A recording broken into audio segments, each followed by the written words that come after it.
ఉప్పొంగుతున్న మంజిరాంజన నీటి ప్రవాహం ఏడుపాయల దుర్గమాత ఆలయాన్ని ముంచెత్తిన అమ్మవారి పాదాలను కడుగుతూ మంజిరా నది ప్రవాహం పరవళ్ళు తొక్కుతుంది. అమ్మవారి ఆలయంలోకి నదీ ప్రవాహం వెళ్లటం వల్ల అమ్మవారిని దర్శించుకునేందుకు భక్తులకు ఆలయం ముందున్న ముఖద్వారం వద్ద అమ్మవారి దర్శనం ఏర్పాటు చేశారు.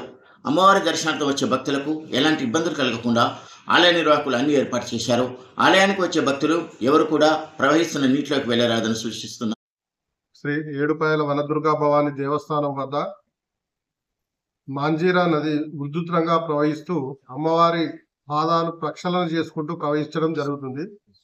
ఈ నెల ఆగస్టు నెల గత నెల 14వ తారీఖు నుంచి వరద ప్రవాహం ప్రారంభమై ఇప్పటి వరకు కూడా నిరంతరాయంగా వాటర్ ప్రవహిస్తూ ఉన్నది.